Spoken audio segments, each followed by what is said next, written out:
Network. Départ de cette épreuve d'ouverture. Attention, Social Network a trébuché quelque peu, mais à l'avant, Mediterranean Man garde la côte face à McNaught. Puis on retrouve Data Controller, Fort Noble, Royal Performer, Social Network et Captain Nero. McNaught, comme attendu, va diriger le train devant Mediterranean Man. Data Controller bien parti également.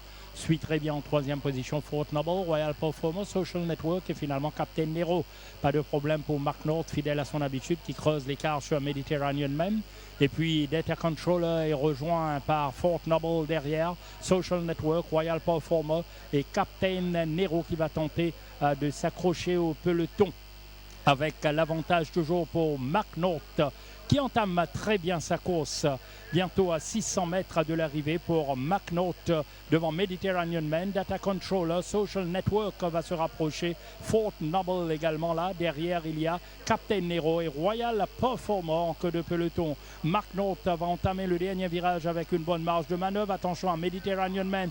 Data Controller surtout en embuscade. McNaught, Data Controller, Mediterranean Man en pleine piste avec toujours McNaught qui a l'avantage. Mediterranean Man va tenter de terminer fort avec Data Controller également qui termine en trombe. McNaught, Data Controller s'impose devant McNaught, Mediterranean Man, Social Network, Captain Nero, Royal Performer et Fort Noble. La victoire donc de Data Controller de l'équipe.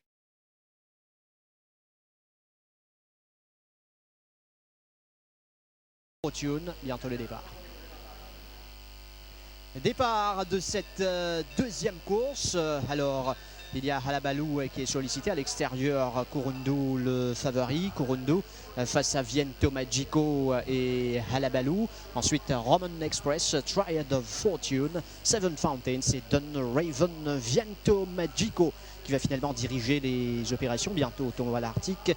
Viento Magico et Donovan Mansour avec une longueur d'avance sur Kurundu à l'extérieur de Halabaloo, suivi de Roman Express qui est en quatrième position. Ensuite Triad of Fortune. À l'arrière on retrouve Seven Fountains et Dinesh Souffol et fermant le cortège Don Raven en pleine descente, environ 800 mètres à parcourir.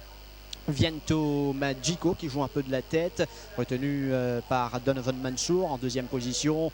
Il y a le grand favori Kurundu qui n'est pas mal non plus. Ensuite Halabaloo sur les barres. Roman Express qui va se rapprocher à l'extérieur maintenant de Halabaloo. Triad of Fortune, Seven Fountains et en queue du peloton toujours Don Raven, la rue du gouvernement. Environ 450 mètres à parcourir maintenant pour Viento Magico qui peut tenir jusqu'au bout face à Roman Express qui passe sérieusement à l'offensive. Triad of Fortune, Seven Fountains est lancé. Halabaloo tente de s'amener avec Kurundu qui cherche l'ouverture à l'intérieur dans la ligne droite finale avec Roman Express qui prend les choses en main face à Triad of Fortune. Seven Fountains lancé complètement à l'extérieur. Triad of Fortune face à Roman Express. Seven Fountains termine fort en dehors. Triad of Fortune, Seven Fountains qui va l'emporter devant Triad of Fortune. Seven Fountains, Triad of Fortune, Roman Express et les autres. Entraîné par Ricky Mingard. Départ de la troisième épreuve. Bon départ pour Count Emmanuel qui va lancer la course avec Kula, tête bassette, emblème royal en troisième épaisseur. Puis on retrouve Racing for Fun, Millennium Star, Kazim et Call of Courage. Count Emmanuel va garder l'intérieur, mais regardez, emblème royal va déborder Count Emmanuel pour occuper les avant-postes. Donc très bien parti la nouvelle unité. Emblème royal pour l'instant devant Count Emmanuel qui choisit de suivre tranquillement dans sa foulée. Puis on retrouve Kula en dehors. Il y a tête bassette, le gris qui suit bien tout juste derrière Count Emmanuel, Racing for Fun, Call of Courage, Millennium Star et finalement Kazim. Les chevaux donc à 700 mètres du poteau pour emblème royal avec Count Emmanuel. Kula également bien placé, tête bassette n'est pas mal, tout comme Call of Courage, Millennium Star et Racing for Fun et Kazim. Les chevaux ne vont pas tarder à tourner en pleine ligne droite avec emblème royal sous la menace de Kula, Count Emmanuel. Il y a également derrière à suivre donc Racing for Fun qui va chercher le passage et tête bassette, le gris, emblème royal, tête bassette, Racing for Fun, emblème royal en pleine piste a toujours l'avantage. Est-ce que emblème royal va créer la surprise à l'intérieur? Il y a Racing for Fun. Racing for Fun termine comme la dernière fois pour s'imposer devant emblème royal. L'accélération de Racing for Fun Vous vous souvenez,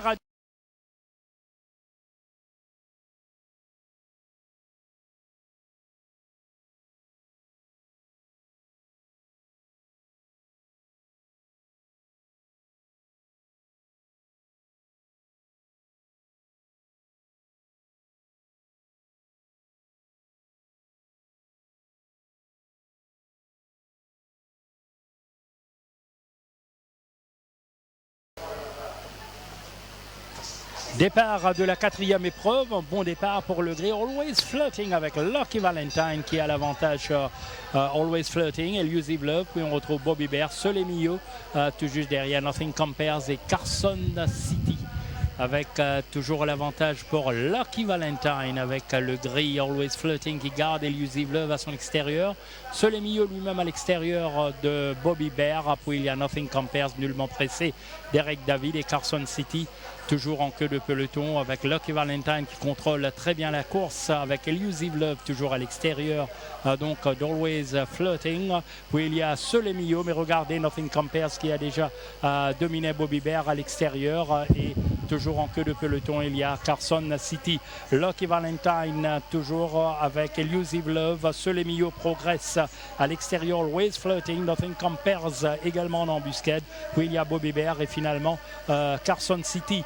Les chevaux vont aborder le dernier tournant avec Lucky Valentine qui va lancer le sprint avec Elusive Love. Nothing Compares va revenir à l'extérieur. À l'intérieur, il y a Always Flirting avec toujours l'avantage pour Lucky Valentine qui fait de la résistance à l'avant. Lucky Valentine, Nothing Compares termine bien à l'extérieur. Lucky Valentine à l'avantage. Lucky Valentine, Nothing Compares. Always Flirting à l'intérieur.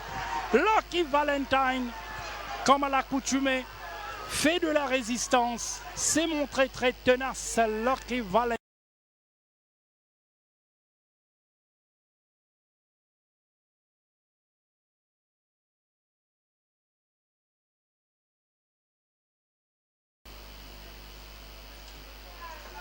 Départ de cette 5e épreuve, 1400 mètres à parcourir comme attendu. Kremlin Captain va s'installer en tête devant Kalinago. Ensuite on retrouve le gris Shanty Gold, Donny Brasco à l'extérieur de Recall to Life et fermant le cortège Hot Rocket. Alors Kremlin Captain qui dirige les opérations une longueur d'avance au tombeau à l'Arctique sur le gris Shanty Gold. Ensuite ça mène Recall to Life, Kalinago est en épaisseur, Donny Brasco et Hot Rocket. Yashine Mamdi qui va maintenant essayer de gérer les ressources de son cheval en pleine descente. 800 mètres à parcourir pour Kremlin Captain, nullement inquiété devant Shanty Gold qui lui se porte à l'extérieur de Recall to Life qui s'est rapproché. Ensuite il y a Kalinago qui est en épaisseur, Donny Brasco et Hot Rocket qui progressent le long du rail. À la rue du gouvernement, environ 500 mètres à parcourir. Kremlin Captain est toujours devant face à Shanty Gold. Recall to Life pourrait se montrer dangereux en 3e position. Kalinago un parcours difficile. Donny Brasco commence son effort et Hot Rocket, les chevaux à bord des cours pour entrer dans la ligne droite finale maintenant qui rattrapera Kremlin Captain qui a toujours l'avantage. Recall to Life à l'intérieur va faire l'effort. Kremlin Captain à Shanty Gold avec Donny Brasco à l'extérieur, mais Kremlin Captain est toujours devant face à Recall to Life. Kremlin Captain, Recall to Life. Kremlin Captain l'emporte devant Recall to Life. À Shanty Gold et les autres, aucun problème. Comme à l'entraînement pour Kremlin Captain et Yashine Mamdi.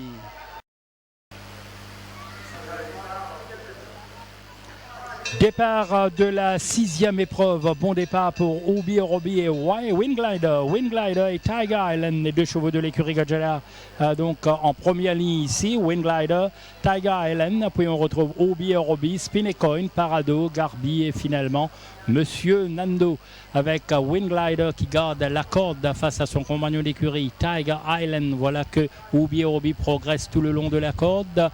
Derrière Parado qui garde Spinecoin à son extérieur. Garbi et Monsieur Nando avec toujours l'avantage pour Winglider qui contrôle très tranquillement la course devant Urbi Orobi, Tiger Island, Spinecoin, Parado. Derrière, il y a toujours Garbi et Monsieur Nando. Pas de problème jusqu'ici pour Winglider. Winglider, s'il fait de la résistance, eh bien, ça va avoir du travail derrière, notamment Urbi Orobi qui a bien suivi sa foulée. Tiger Island condamné toujours à l'extérieur, tout comme Spinecoin à l'extérieur du favori Parado. Il y a Garbi et finalement Monsieur Nando. Winglider va lancer maintenant d'un moment à l'autre le sprint final avec Tiger Island, Urbi Orobi toujours là. Parado va essayer de se dégager du peloton, tout comme Garbi à l'extérieur. Winglider avec Parado qui obtient l'ouverture à l'intérieur. Winglider, Parado à l'intérieur, lancé par Derek David. Parado et Garbi. Garbi à l'extérieur. Parado, Garbi. Parado, Garbi. Parado, Garbi. Parado. Garbi, Parado. La doublure de l'écurie Gilbert Roussette prend le dessus sur le favori Parado. En tout cas, elles étaient...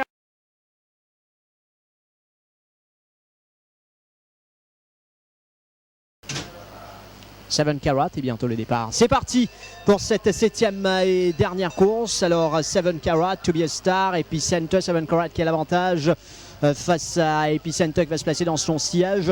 Ensuite To Be a Star, Black Gambit est dans le dos de Epicenter. Batan en dehors de Black Gambit et en queue du peloton. On retrouve Van de Scale. Les chevaux vont quitter maintenant le tombeau à l'Arctique pour entamer la descente. 1000 mètres à parcourir pour Seven Carat et Kevin Ganoa avec une longueur d'avance donc sur To Be Star qui évolue à l'extérieur de Epicenter. Ensuite on retrouve Batan, Black Gambit et Van de Scale. Environ 800 mètres de l'arrivée. Seven Carat, le favori, n'est pas inquiété. Une de longueur d'avance sur To Be Star. Epicenter, Batan est toujours en dehors. Black Gambit sur les barres. Et finalement, Van de Scale à la rue du gouvernement. Environ 500 mètres à parcourir maintenant pour Seven Carat qui sera dangereux dans ces circonstances. To Be a Star, Epicenter va se rapprocher avec Van de Scale en épaisseur. Batan est lancé, Black Gambit va attendre l'ouverture. Les chevaux entament le dernier virage avec Seven Carat face à Van de Scale qui arrive dangereusement à l'extérieur. Seven Carat avec Van de Scale lancé maintenant par Yashide Mamdi qui a fait la différence. Van de Scale face à Seven Carat. Van de Scale, Seven Carat va essayer de revenir le long du rail, mais Van de Scale, Seven Carat, Black Gambit. Seven Carat est revenu